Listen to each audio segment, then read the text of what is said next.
कहानी का पूरा आनंद लेने के लिए इसके पिछले भाग को सुनना बिल्कुल भी मत भूलिएगा। उसका प्लेलिस्ट का लिंक मैं आपको डिस्क्रिप्शन बॉक्स पर दे दूंगी और साथ में कमेंट बॉक्स में पिन भी कर दूंगी, तो आप वहां से भी जाकर सुन सकते हैं। जीवन की कार एक बहुत बड़े हॉस्पिटल के आगे रुकती है। जैसे ही कार हॉस्पिटल के बाहर रुकती है, रोज जल्दी से बाहर निकलता है रूही को लेकर। तब तक जीवन कार से निकलकर कुछ वार वाइज के साथ स्ट्रक्चर लेकर आ गया होता है।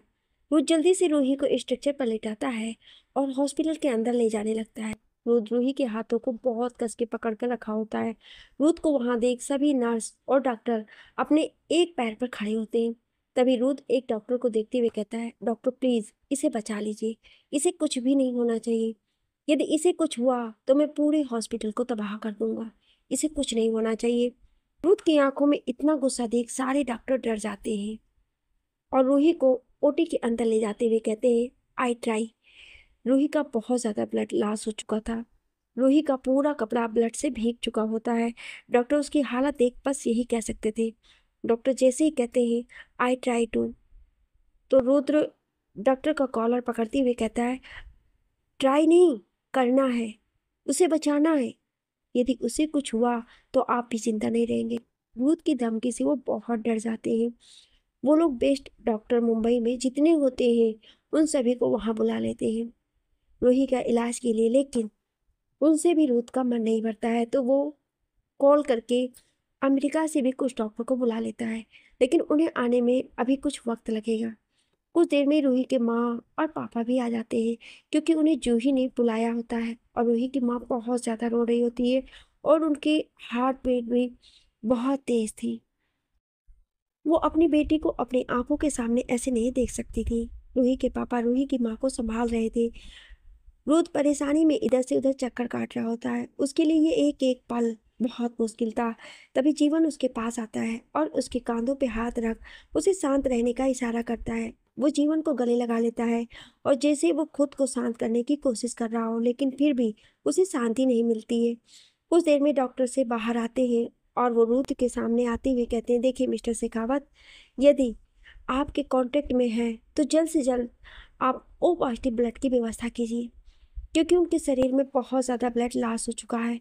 यदि जल्द से जल्द उन्हें ब्लड डोनेट नहीं किया गया तो उनकी जान पर बात बन सकती है।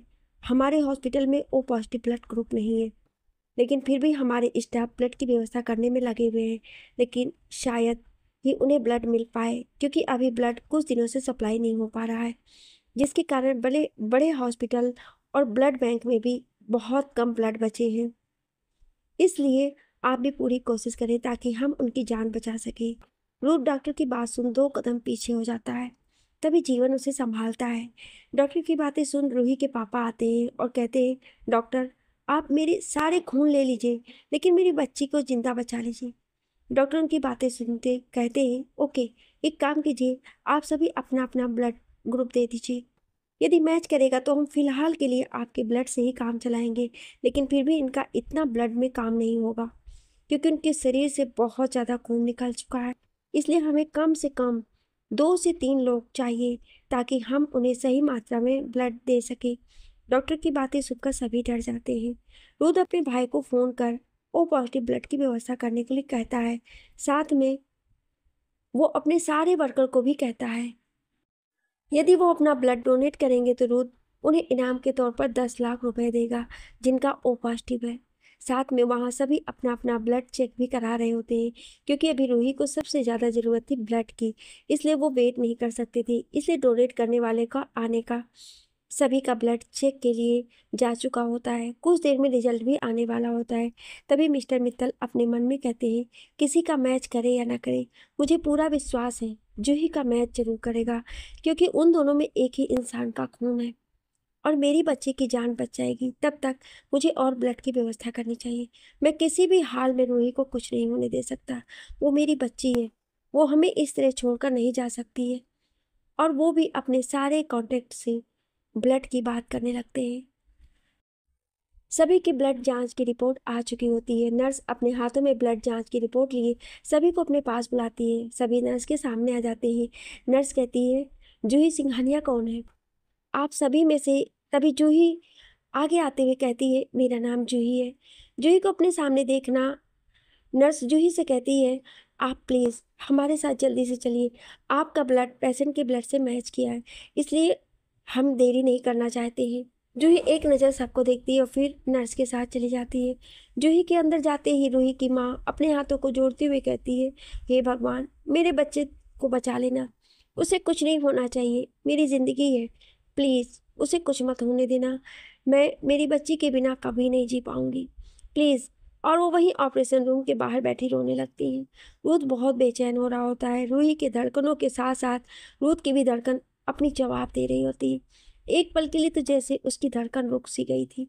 रूही को उस स्थिति में देखकर बहुत कोशिश करने के बाद भी किसी से और ब्लड की व्यवस्था नहीं हो पाती है। उन्हें समझ नहीं आता है कि क्या करें। रूथ गुस्से में अपने मोबाइल को फेंक दीवार पर एक मुक्का मारते हुए कहता है, नहीं, मैं तुम्हें कुछ नहीं होने दूंगा। रूथ को इतना गुस्से में देख जीवन उसके पास आता है और उसके कंधों पर अपना हाथ रखते हुए कहता है, प्लीज़ तुम परेशान मत हो, रूही को कुछ नहीं होगा। तुम उसकी ताकत हो, तुम इस तरह से कमज़ोर नहीं हो सकते हो। जीवन की बातें सुन रूथ तुरंत शांत होता है। तभी ऑपरेशन थिएटर से एक नर्स बाहर आते हुए कहती है, क्या आपने और ब्लड की व्यवस्था की?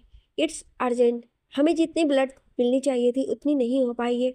आप प्लीज़ ब्लड की व्यवस्था कीजिए। और वो फिर से अंदर चली जाती है। नर्स की बातें सुन सभी परेशान हो जाते हैं। जीवन को जूही की फिक्र हो रही होती है, इसलिए रूही के बगल वाले रूम जहाँ जूही को रेस्ट करने के लिए रखा गया होता है उसके पास चला जाता है। जीवन को अपने पास देख रूही उससे जिद करती है कि उसे बाहर जाना है, लेकिन जीवन उसे आराम करने के लिए कहता है। तभी जूही जीवन का हाथ ले अपने सर पर रखते हुए कहती है, जीवन प्लीज़ मुझे बाहर लेकर चलो। मुझे तुम्हें मेरी कसम, तुम्हें नहीं पता है रूही दी के साथ मुझे एक कनेक्शन फील होता है।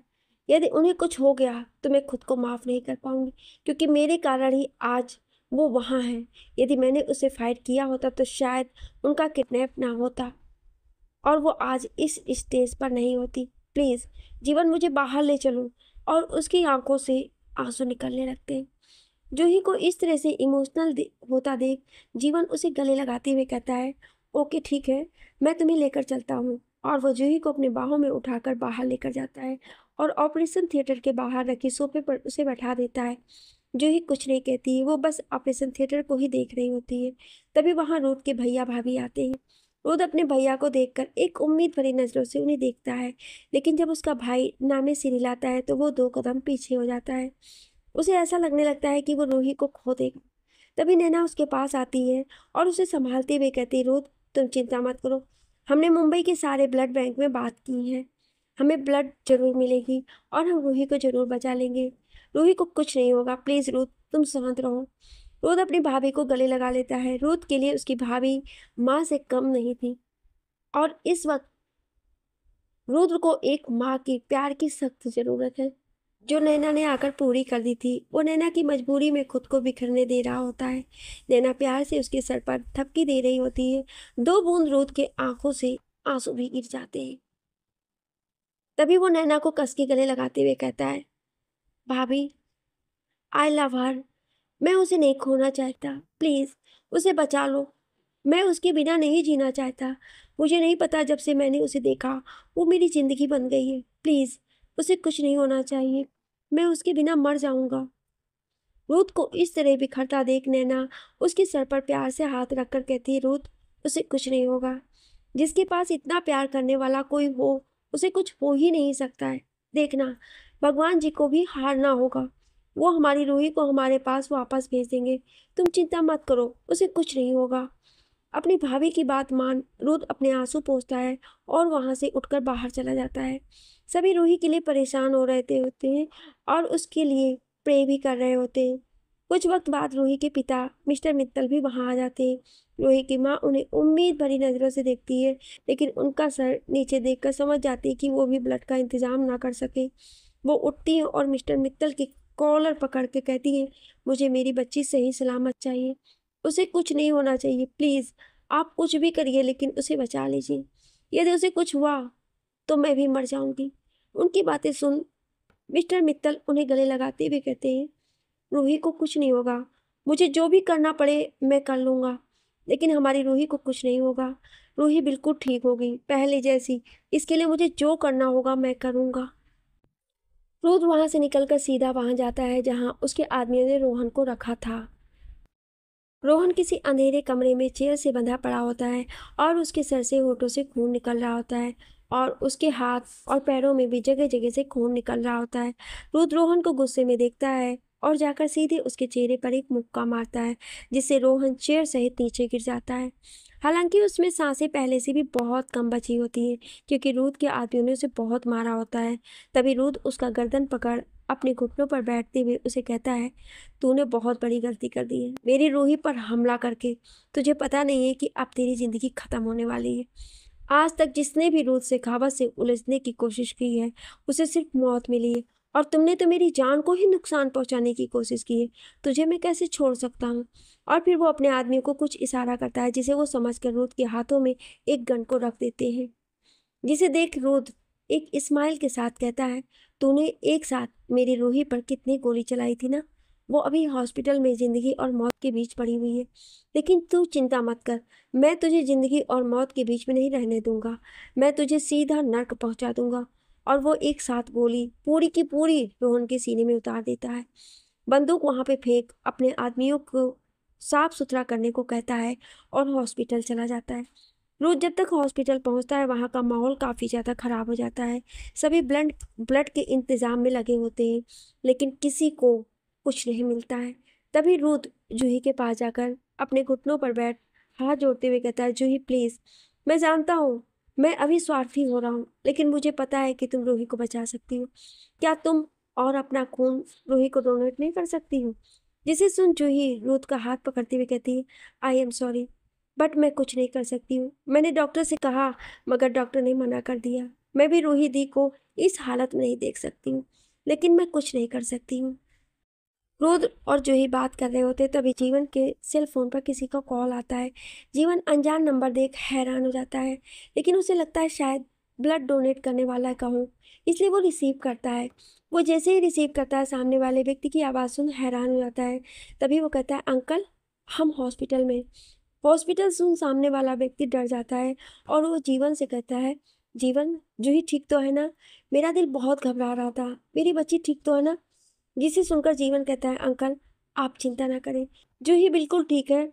और फिर वो सारी बातें बताते हैं। सारी बातें सुन वो मुंबई एयरपोर्ट से निकल जाते हैं। बात यह थी कि मिस्टर सिंघानिया का दिल बहुत ज़्यादा घबरा होता है। उन्हें लगता है कि उनकी बच्ची किसी मुसीबत में है और जूही को कॉल भी लगाने की कोशिश करते हैं, लेकिन जूही का फ़ोन नहीं लगता है। इसलिए वो तुरंत तत्काल फ्लाइट लेकर मुंबई पहुंच जाते हैं। मुंबई आकर वो अपने असिस्टेंट से जीवन का नंबर लेकर उसे कॉल करते हैं। लगभग 1 घंटे बाद वो हॉस्पिटल पहुंचते हैं। जूही अपने पापा को देखकर खुद हैरान हो जाती है। वो जाकर सीधे अपने पापा को गले लगा लेती है। जूही की हालत बहुत कमज़ोर होती है, लेकिन फिर भी वो लहराते हुए दौड़कर अपने पापा के पास चली जाती है और रोते हुए कहती है, वो बहुत अच्छी है, मेरी वजह से वो इस हालत में है। तभी उसके डैड प्यार से उसके सर पर हाथ रखकर उसे कहते हैं, तुम चिंता मत करो, उसे कुछ नहीं होगा, कुछ नहीं होगा, और इसमें तुम्हारी कोई गलती नहीं है। होनी को कोई नहीं रोक सकता है। और वो भी सभी के साथ वहाँ खड़े हो जाते हैं। मिस्टर सिंघानिया को वहाँ कोई नहीं जानता था। रुद्र वहीं चेयर पर बैठे ऑपरेशन थिएटर को देख रहा होता है। तभी डॉक्टर बाहर आते हुए कहते हैं, सॉरी, बट हम कुछ नहीं कर सकते हैं। जब तक हमें ब्लड ना मिले, उनके शरीर में ब्लड की बहुत कमी है। जिसे सुनकर सभी डर जाते हैं। तभी रूही के पिता अपने मन में कहते हैं, नहीं, मैं इतना स्वार्थी नहीं हो सकता। मुझे रूही को बचाना ही होगा, और मुझे पता है कि रूही को कौन बचा सकता है। इसके लिए मुझे सच्चाई सबको बतानी होगी। लेकिन मैं अपनी रूही की ज़िंदगी के आगे इस सच्चाई को भी सबको बताने के लिए तैयार हूँ। मेरी रूही की ज़िंदगी से सबसे बड़ी मेरे लिए कुछ नहीं है, ये सच्चाई भी नहीं। क्या हुआ कि यदि सब जान जाएंगे कि रूही मेरी बेटी नहीं है, यदि वो अपनी सांसें लेगी, तो मैं उसे देखकर खुश रहूँगा, और मुझे सच छुपाने के लिए जो सज़ा देगी मुझे मंजूर होगा। और फिर वो अपने भारी कदमों से मिस्टर सिंघानिया की ओर बढ़ने लगते हैं। वो मिस्टर सिंघानिया के पैरों में गिरकर अपने दोनों हाथों से उनके दोनों पैरों को पकड़ते हुए कहते हैं, प्लीज़ मेरी बच्ची को बचा लीजिए, प्लीज़ मेरी बच्ची को बचा लीजिए। मिस्टर मित्तल को इस तरह से मिस्टर सिंघानिया के पैरों में गिरा देख सब हैरान हो जाते हैं। तभी जूही उन्हें खड़ा करते हुए कहती है, आप क्या कर रहे हैं? और डैडी दी को कैसे बचा सकते हैं? वो अभी इतना ही कहती है कि मिस्टर मित्तल अपने दोनों हाथ जोड़ उसे कहते हैं, मुझे पता है इस वक्त केवल आप ही हैं जो रूही को बचा सकते हैं, क्योंकि रूही आपकी अपनी बेटी है। उनकी ये बात सुनकर कि रूही मिस्टर सिंघानिया की बेटी है, सभी हैरान हो जाते हैं, किसी को विश्वास नहीं होता है। तभी मिस्टर सिंघानिया कहते हैं, रूही मेरी बेटी है। यानी कि वो मधुरिमा की बेटी? यानी कि वो मेरी बेटी, मतलब आपका कहने का मतलब है कि ये है कि मेरी रूही मेरी बेटी है? वो सर नीचे झुकाए हुए कहते हैं, हाँ, वो आपकी बेटी है। वहाँ किसी को समझ नहीं आता है कि वो क्या कह रहे हैं। तभी रूही की माँ गुस्से में आकर मिस्टर मित्तल का कॉलर पकड़कर कहती है, ये क्या बकवास कर रहे हैं आप? रूही मेरी बेटी है, आप उसे इस तरह किसी की भी बेटी कैसे कह सकते हैं? तभी मिस्टर मित्तल हाथ जोड़कर रूही की माँ से कहते हैं, मुझे माफ़ कर देना, मैं ये कभी नहीं चाहता था कि तुम्हें ये सच्चाई पता चले, लेकिन आज मुझे रूही की ज़िंदगी बचाने के लिए ये सच्चाई सामने लानी पड़ी। आप प्लीज़ उसे बचा लीजिए, उसके पास वक्त नहीं है मिस्टर सिंघानिया। और साथ में सभी के मन में बहुत से सवाल थे जो वो मिस्टर मित्तल से पूछना चाहते थे, लेकिन इस वक्त उन्हें सबसे पहले अपनी बेटी की ज़िंदगी बचानी थी। इसलिए वो एक नर्स को बुलाकर रूही को खून डोनेट करने के लिए चले जाते हैं। सभी की नज़रें मिस्टर मित्तल पर होती हैं और साथ में सवाल भी सभी के मन में होते हैं जो वो मिस्टर मित्तल से पूछना चाहते हैं। मिस्टर सिंघानिया द्वारा ब्लड डोनेट करने के बाद रूही की हालत पहले से बहुत ठीक होती है। डॉक्टर ने उसे 24 घंटों के लिए अंडर ऑब्जर्वेशन में रखा होता है, जिसके कारण 24 घंटे तक उससे कोई नहीं मिल सकता था। सभी रूही से मिलना चाहते थे, लेकिन डॉक्टर का कहना था कि 24 घंटे तक यदि कोई रूही से ना मिले तो उसके लिए अच्छा होगा। इसीलिए रूही की सलामती के लिए वो 24 घंटे तक रूही को किसी से नहीं मिलने दे सकते हैं। ये सुनकर कि रूही अब ठीक है, सभी की जान में जान आती है। मिस्टर सिंघानिया मिस्टर मित्तल को ही देख रहे होते हैं। सभी के मन में सवाल थे जो वो मिस्टर मित्तल से पूछना चाहते थे। तभी जीवन मिस्टर मित्तल के पास आता है और उनसे कहता है, अंकल प्लीज़ आप सारी सच्चाई हमें बताएं, आपने हम सबसे क्यों छुपाया? और ना जाने क्या क्या सवाल जीवन रूही के पापा से कर रहा होता है। वो एक नज़र सबको देखते हैं, सभी कोई उन्हीं को देख रहे होते हैं। तभी वो कहते हैं, मैं जानता हूँ मैंने बहुत बड़ी गलती की है सच्चाई छुपाकर, लेकिन मैं क्या करता, ये सच्चाई मेरे और मेरी बेटी के बीच एक खाई बना देती जो मैं नहीं चाहता था। बात उस समय की थी जब मिसेस सिंघानिया हॉस्पिटल में एडमिट थी। उसी समय रूही की माँ की भी हॉस्पिटल में डिलीवरी होने वाली थी। मिसेस सिंघानिया रूही को जन्म देकर इस दुनिया से चली गई। वहीं मिसेस मित्तल की औलाद मरी हुई जन्म ली। डॉक्टर जो उनके अच्छे दोस्त होते हैं वो उन्हें सलाह देते हैं, यदि उन्हें पता चलता है कि उनकी वाइफ ने एक मरी हुई बच्ची को जन्म दिया है तो वो सदमे में जा सकती हैं। इसलिए मिस्टर गुप्ता ने मिस्टर मित्तल से कहा कि वो उन्हें बचाने के लिए उन्हें एक बच्चा दें जो आज का ही जन्म लिया हो, तो उन्हें सदमा से बचाया जा सकता है। डॉक्टर अपनी दोस्ती निभाने के लिए मिस्टर मित्तल को सलाह दी, क्योंकि वो दोनों बहुत अच्छे दोस्त थे। मिस्टर मित्तल को समझ नहीं आया कि वो क्या करे, तो उन्होंने डॉक्टर गुप्ता से हेल्प करने के लिए कहा।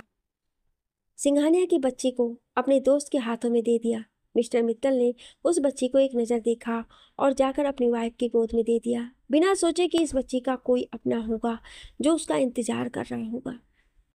मिस्टर मित्तल जब बाहर आकर डॉक्टर गुप्ता से पूछा तो डॉक्टर गुप्ता ने सारी बातें उसे बता दी।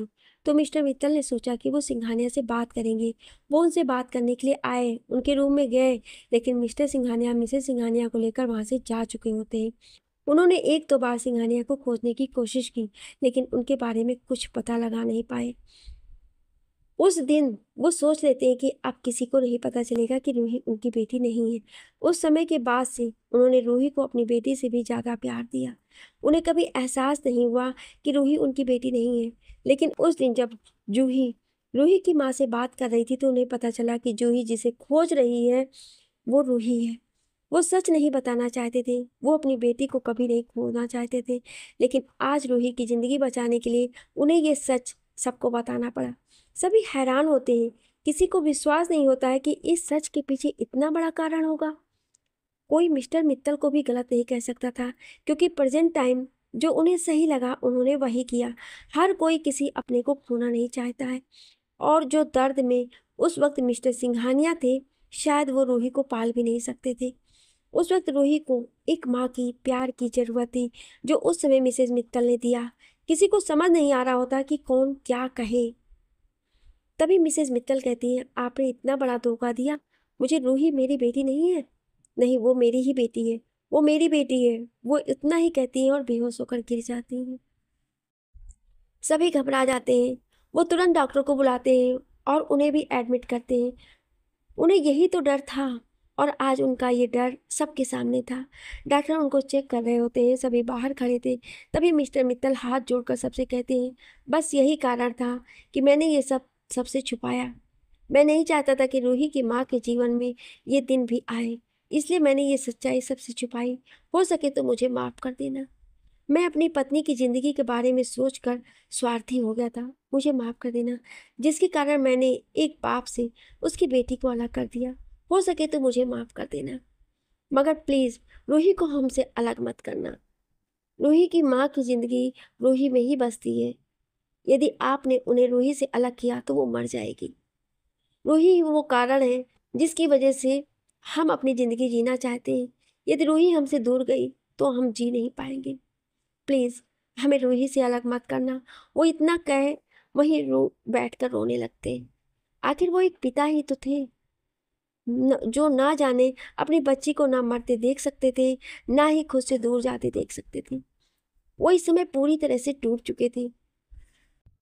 24 घंटे हो चुके थे। रूही को नॉर्मल वार्ड में शिफ्ट कर दिया गया था। सभी रूही के सामने खड़े थे। रूही अपनी आंखें धीरे धीरे खोलती है। वो सभी को अपनी आंखें खोल देखती है, लेकिन फिर भी उसकी आंखें किसी को तलाश कर रही होती है। तभी रूही जीवन को देखते हुए कहती है, जीवन, मम्मा पापा कहाँ हैं? जीवन उसकी बातें सुन कुछ नहीं कहता है। वो अपने सर नीचे किए रखता है। रूही को कुछ भी समझ नहीं आता है। तभी वो जीवन से फिर से पूछती है, जीवन, मुझे बताओ, मम्मी पापा कहाँ हैं? उसकी बातें सुन जीवन की आंखों से हल्का सा आंसू आ जाता है। उसे समझ नहीं आता कि वो क्या कहे। रूही को कुछ भी समझ नहीं आता है कि जीवन उसे क्यों नहीं बता रहा है कि उसके मम्मी पापा कहाँ हैं। वो परेशान हो जाती है।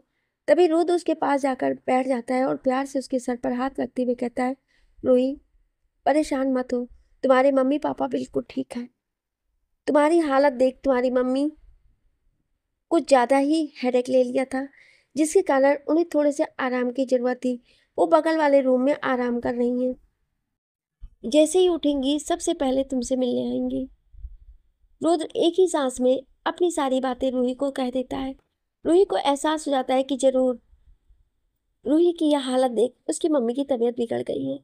वो रुद्र का हाथ पकड़ उसे अपनी मम्मी से मिलने का जिद करती है, लेकिन उसकी स्थिति ठीक नहीं थी। वो उठ कर जाए, वहीं रूही की मम्मी भी रूही से मिलने की जिद करती है, जिसके कारण मिस्टर मित्तल उन्हें अपने हाथों का सहारा दे रूही के वार्ड में रूम में ले जाते हैं।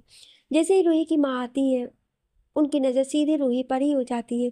रूही भी अपनी मम्मी को देख रोने लगती है। वो सीधे जाकर रूही को अपने गले से लगा लेती है। कुछ देर में दोनों अलग होते हैं। रूही की माँ प्यार से रूही के सर पर हाथ रखती है और कहती है, मेरी बच्ची। रूही भी अपने हाथ आगे बढ़ाकर अपनी माँ के आंखों के आंसू को पोंछती हुई धीरे से कहती, मम्मा, आप रो क्यों रही हैं? देखिए, मैं बिल्कुल ठीक हूँ, आपकी आंखों के सामने हूँ। उसकी बातें सुन उसकी मम्मा अपने आंसू पोंछ लेती है, लेकिन ये बात तो वही जानती थी कि वो क्यों रो रही है। वहीं सभी को इस वक्त यही सही लगता है कि कोई कुछ ना कहे। जूही भी जाकर रूही से मिलती है। मिस्टर सिंघानिया को अभी रूही से मिलना ये सही वक्त नहीं लगता है, क्योंकि अभी रूही की हालत ठीक नहीं है। अभी यदि सच्चाई बताई जाए तो शायद वो सहन ना कर सके, जिसके कारण उन्हें ये वक्त सही नहीं लगता है। वो एक नज़र रूही को देख वहाँ से चले जाते हैं। मिस्टर सिंघानिया के वहाँ से निकलते ही जूही भी अपने पापा के पीछे पीछे चली जाती है। मिस्टर सिंघानिया वार्ड रूम से निकल कर वही दीवार से सटकर बैठकर रोने लगते हैं। उन्हें बहुत दुख हो रहा होता है कि उनकी बेटी उनकी आंखों के सामने, और वो उसे अपनी बेटी भी नहीं कह सकते। और आज उन्होंने पहली बार अपनी बेटी को देखा था, और इस हालत में देखकर उनके तो दिल के हजारों टुकड़े हो चुके थे। जूही आती है और अपने पापा को गले लगा लेती है, और वो भी रो रही होती है।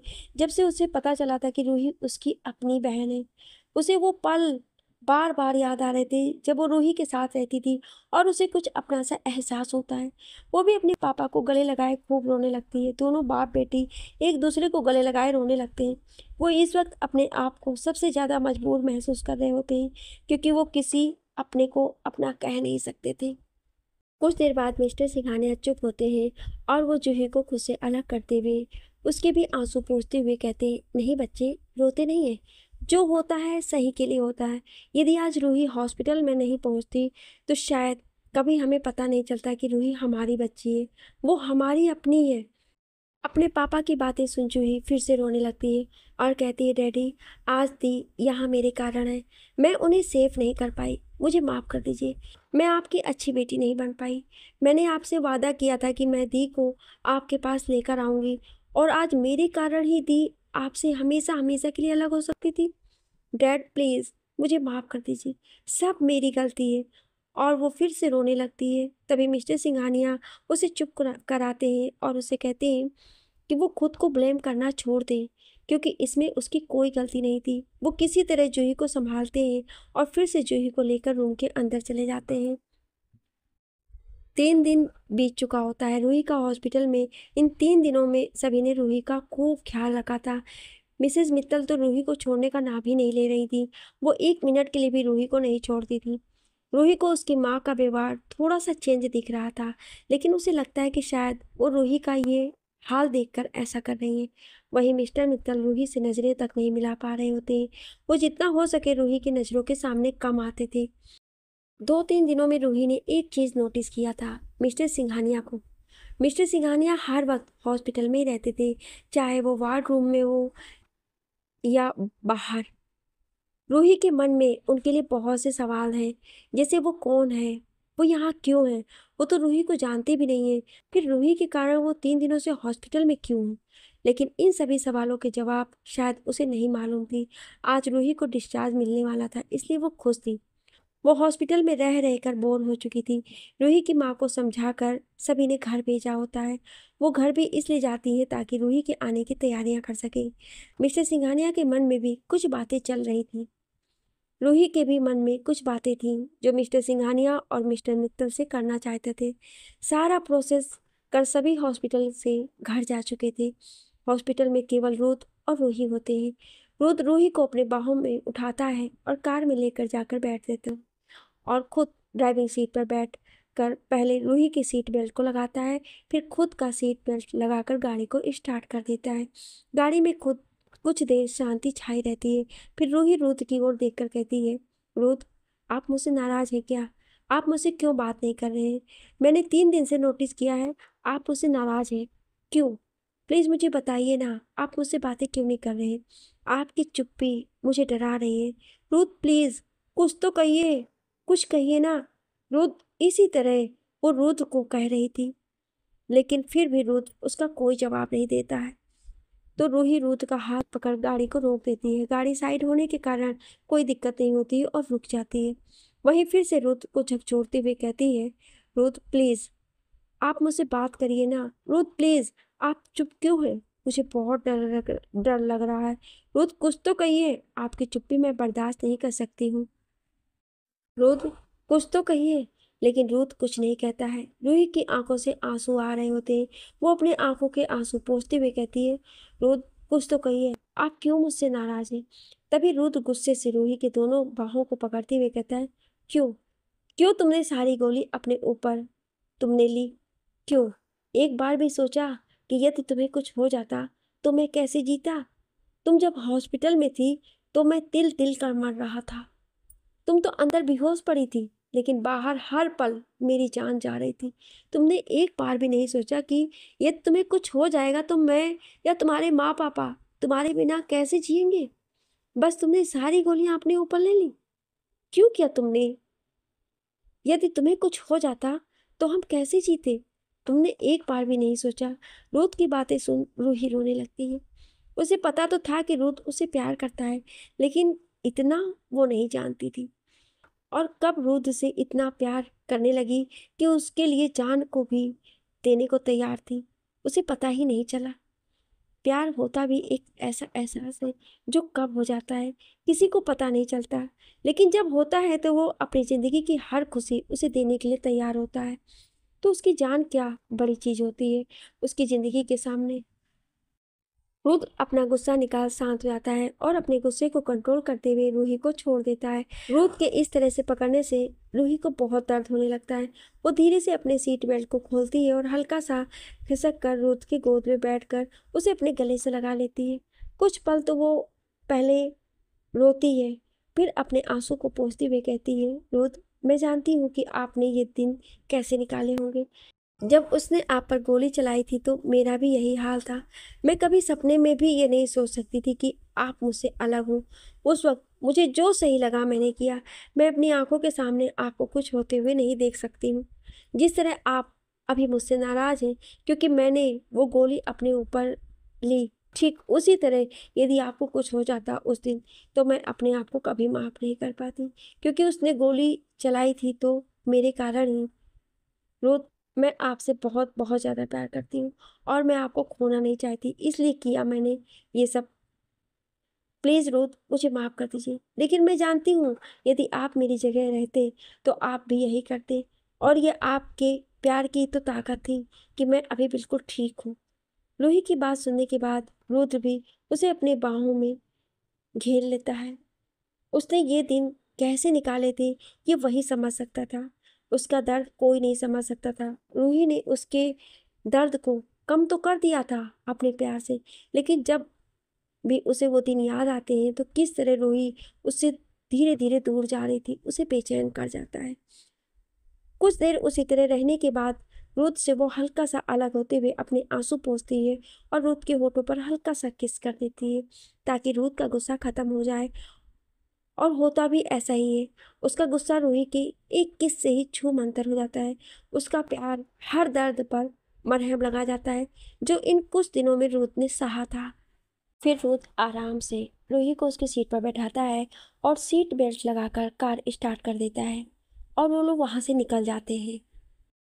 रुद्र रूही को लेकर उसके घर चला जाता है। वो आराम से रूही को लेकर जाकर सोफे पर बैठा देता है। रूही की मम्मी रुद्र का वेलकम घर में बहुत अच्छे से करती हैं और वो अपनी बेटी के घर आने से बहुत खुश थी। साथ में उनके मन में एक डर था कि जब रूही को पता चलेगा कि वो उसकी माँ नहीं है तो रूही की कैसी प्रतिक्रिया रहेगी। रूही एक नज़र पूरे घर को देखती है। रूही के बगल में ही उसके पापा मिस्टर मित्तल बैठे हुए होते हैं। रुद्र भी वहीं सोफे पर बैठा हुआ था। रुद्र की मम्मी किचन से चाय बनाकर लाती हैं और सभी को देती है। रूही चाय का कप लेते हुए कहती है, मम्मा जूही कहीं नहीं दिख रही है। और जीवन कहाँ है? मुझे उससे मिलना है। उन्हें तो यहाँ होना चाहिए था ना, लेकिन वो यहाँ क्यों नहीं है? रूही का सवाल देख सभी एक दूसरे को देखने लगते हैं। तभी दरवाजे के पास जूही और जीवन दोनों साथ में कहते हैं, हम यहाँ हैं। रूही दोनों को देख खुश हो जाती है। दोनों मुस्कुराते हुए रूही के पास जाते हैं और उसे गले लगा देते हैं। उन दोनों के पीछे मिस्टर सिंघानिया भी आ रहे होते हैं, जिस पर किसी की नज़र नहीं जाती है। जब दोनों रूही से गले मिलकर अलग होते हैं तो रूही का ध्यान मिस्टर सिंघानिया पर जाता है। वो मिस्टर सिंघानिया को पहले कुछ देर एकटक देखती रहती है, फिर उन्हें ऐसा लगता है जैसे कोई उसका अपना ही हो। तभी वो रूथ की ओर देखती हुई कहती है, रूथ कौन है ये? मैंने इन्हें हॉस्पिटल में भी देखा है। ये हॉस्पिटल में भी मेरे आसपास ही रहते हैं, लेकिन मैं इन्हें नहीं पहचानती। ये कौन है? रूही का ये कहना मिस्टर सिंघानिया को बिल्कुल भी अच्छा नहीं लगता है। उनकी अपनी बेटी उन्हें पहचान नहीं रही थी। उनके लिए इससे बुरी बात भी हो भी क्या सकती थी। उनकी शक्ल बिल्कुल होने जैसी हो जाती है। तभी जूही उनके पास आती है और उनके हाथों को पकड़ती हुई कहती है, रूही दी, ये मेरे डैड हैं। कुछ दिन पहले ही इंडिया आए हैं। मैं और जीवन इन्हीं को लेने गए थे क्योंकि ये आपसे मिलना चाहते थे। जूही की बात सुन रूही हल्का सा मुस्कुरा देती है और फिर अपने दोनों हाथों को बड़ी मुश्किल से जोड़ते हुए कहती है, सॉरी अंकल, मैंने आपको पहचाना नहीं, मुझे माफ़ कर दीजिए। मैं भी तो आपकी जूही की जैसी हूँ ना। रूही की बात सुन सभी हल्का सा मुस्कुरा देते हैं। मिस्टर सिंघानिया उसके पास जाते हैं और उसके सर पर अपने हाथों को रख कहते हैं, हाँ बेटा, तुम बिल्कुल मेरी जूही के जैसी ही मेरी बेटी हो। और वो प्यार से जूही के सर पर हाथ फेरने लगते हैं। सभी कुछ देर आपस में बातें करते हैं। तभी रुद रूही की ओर देखते हुए कहता है, रूही तुम्हें अब आराम करना चाहिए। रुद की बात सुन सभी हाँ में हाँ मिला देते हैं। तो रुद रूही को अपनी बाहों में उठा उसे कमरे में लेकर चला जाता है। रूथ का इतना केयर करना रूही का सभी को अच्छा लग रहा होता है।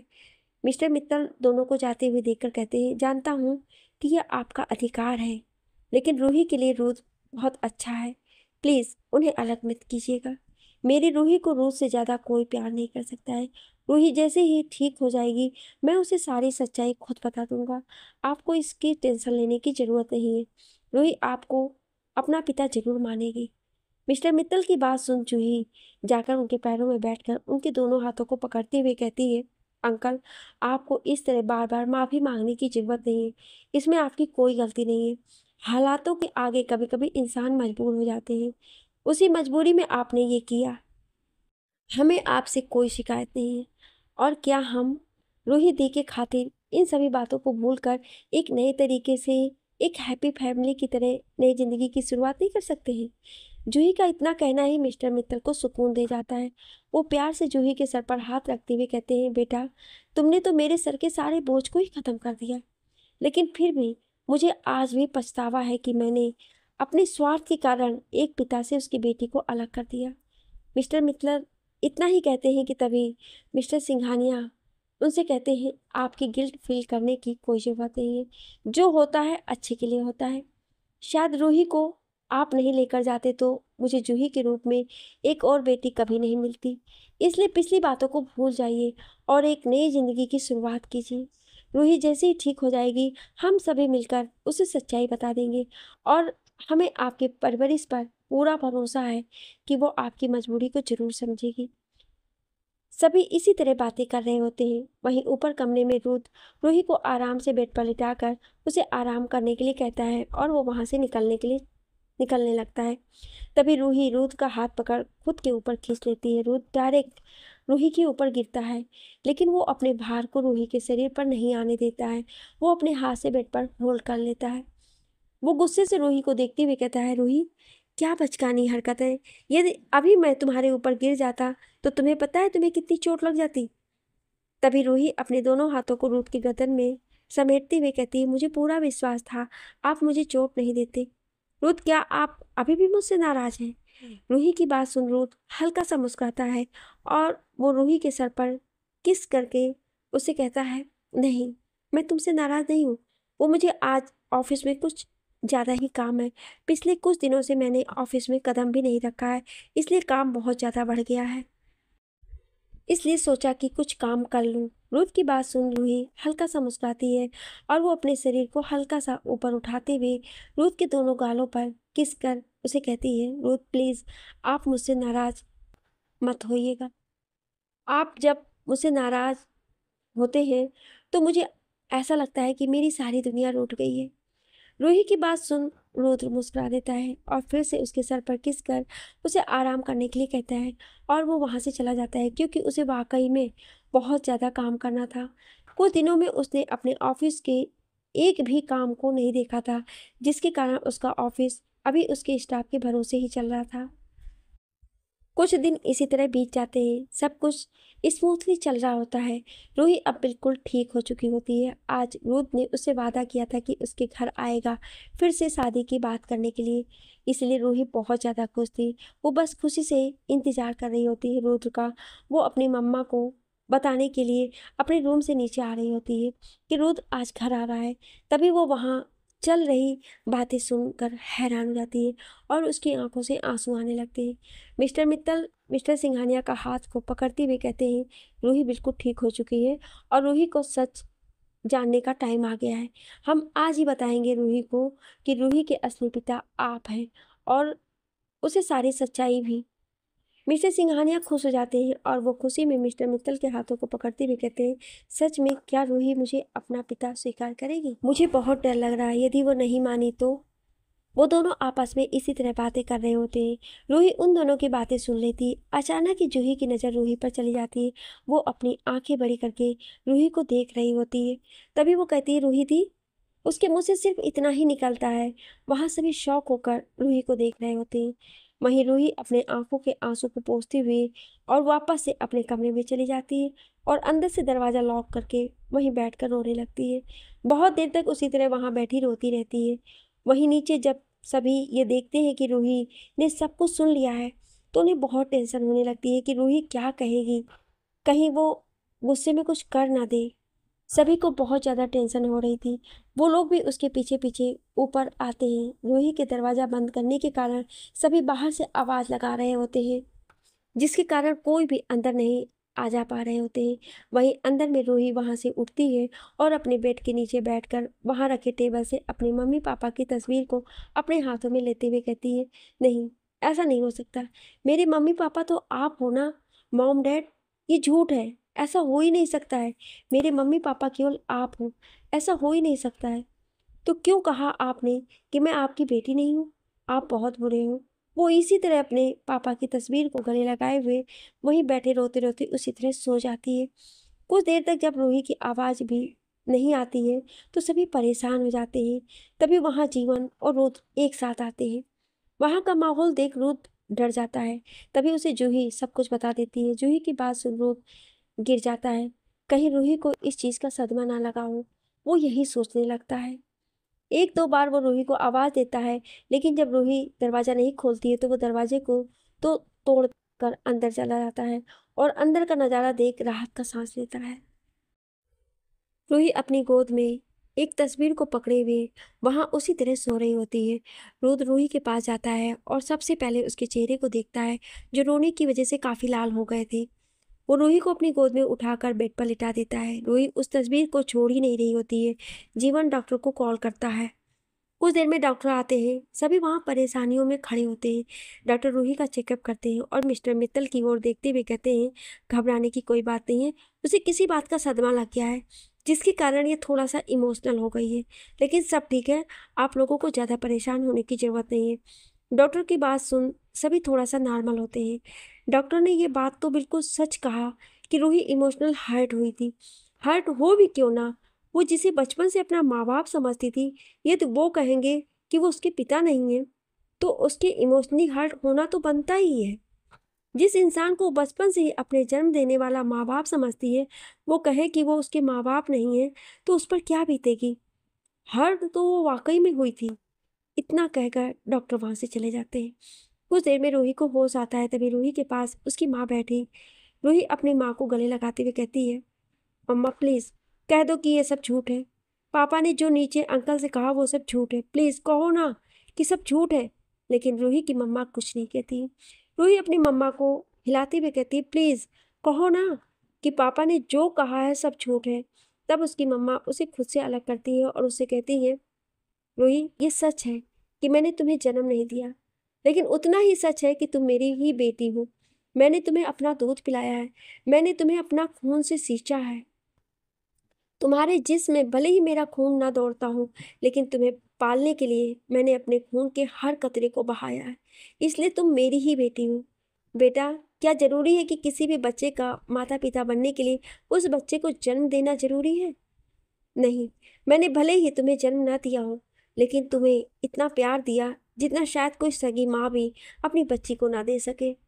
जानती हूँ ये बात जानकर तुम्हें सदमा लगा है, लेकिन सच कहती हूँ, जिस दिन सच्चाई मुझे पता चली थी, मैं भी पूरी तरह से टूट गई थी। लेकिन जब मुझे समझ आया कि किसी रिश्ते का होने के लिए खून का नहीं, दिल का होना ज़रूरी होता है, उस दिन मुझे समझ आ गया कि तुम तो हमेशा से मेरी बेटी हो। अपनी मम्मा की बात सुन रूही रोने लगती है। उसकी आंखें झरझर आंसू से भर जाती हैं। तभी वहाँ मिस्टर मित्तल भी बैठते हुए कहते हैं, रूही, मैंने जो गलती अपने स्वार्थ के कारण की थी, उसके कारण आज तुम्हारी ज़िंदगी में ये दिन आया है। लेकिन बेटा, मेरा विश्वास करना, मैंने कुछ भी जानबूझकर नहीं किया, सब अनजाने में होता गया है। मिस्टर मित्तल धीरे धीरे रूही की सारी सच्चाई बता रहे थे। रूही बहुत गौर से अपने पापा के कहे गए हर शब्द को सुन रही होती है। मिस्टर मित्तल सब कुछ रूही को बता देते हैं। रूही की ज़िंदगी का आज ऐसा दिन था जब उसे अपनी ज़िंदगी का सबसे बड़ी सच्चाई पता चली थी, जिससे वो रूबरू ही नहीं थी। और जब आज रूबरू हो गई तो उसे समझ नहीं आ रहा था कि वो कैसे रिएक्ट करे। सारी सच्चाई सुनने के बाद रूही कभी अपनी माँ को देखती, तो कभी मिस्टर मित्तल को, तो कभी मिस्टर सिंघानिया को। उसे बिल्कुल भी विश्वास नहीं हो रहा था कि उसके अपने पिता सिंघानिया हैं।